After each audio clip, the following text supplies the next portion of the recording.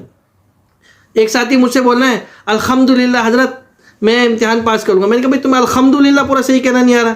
ایک بولے حضرت آپ خیریت سے ہیں، ہم امتحان دینے. ارے بھائی تمہیں اتنی چیز نہیں آ رہی، کیسے امتحان دو گے؟ تو امتحان کی تیاری ہونا ضروری ہے. کچھ ساتھی بولتے ہیں ہمارے پاس تو وفاق کی صنعت ہے، میں تو مظاہر علوم کا فارغ ہوں، میں تو دیوبند سے فارغ ہوں، میں تو لگ جاؤں گا. ایسا نہیں ہے. آپ لوگوں کو تیاری اگر ہے، تیار اپنے آپ کو سمجھتے ہیں، پھر یہ قدم اٹھائیں، ورنہ یہ قدم قطعاً مت اٹھائیں. ایسی کوشش بالکل نہ کریں، سب پیسہ ضائع جائے گا. اور اکثر ساتھی یہ سمجھتے چلو وہاں جا کے ٹیسٹ کر کے دیکھتے ہیں، چیک کر کے دیکھتے ہیں، لگ گئے تو لگ گئے، ورنہ دوسرے کام میں لگ جائیں گے. دوسرا کام یہاں نہیں ملتا. دوسرا کام 100 میں سے 10% امید ہے ملنے کی، 90% کوئی امید نہیں ہے، نہیں ملے گا. روم میں، کمرے میں سوتے رہیں گے، کرایہ بھی بھرنا پڑے گا، پیسے بھی بھرنے پڑیں گے. لہذا ان سب چیزوں کو مد نظر رکھتے ہوئے اپنا قدم اٹھائیں، سوچ سمجھ کر قدم اٹھائیں. اور جب قدم اٹھائیں تو قدم کو جما کر قدم اٹھائیں اور ہمت کریں کوشش کرنے کی. تو لہذا اللہ پاک ہم سب کو کامیابی عطا فرمائے. بالخصوص جو ساتھی ہمارے یہاں موجود ہیں، جو اپنے پردیس میں یہاں پر آئے ہوئے ہیں، ابھی ان کی کوئی نوکری روزی نہیں ہے اور یہ لوگ امتحان کی تیاری میں لگے ہوئے ہیں، اللہ پاک ان کو بھی کامیاب کرے، اور جو جہاں پر تیاری کر رہے ہیں اس کو بھی کامیاب کرے. ہمیں اور آپ سب کو دنیا اور آخرت کے امتحان میں کامیاب کرے. دعاؤں میں یاد رکھیے گا. فی امان اللہ. السلام علیکم ورحمۃ اللہ وبرکاتہ.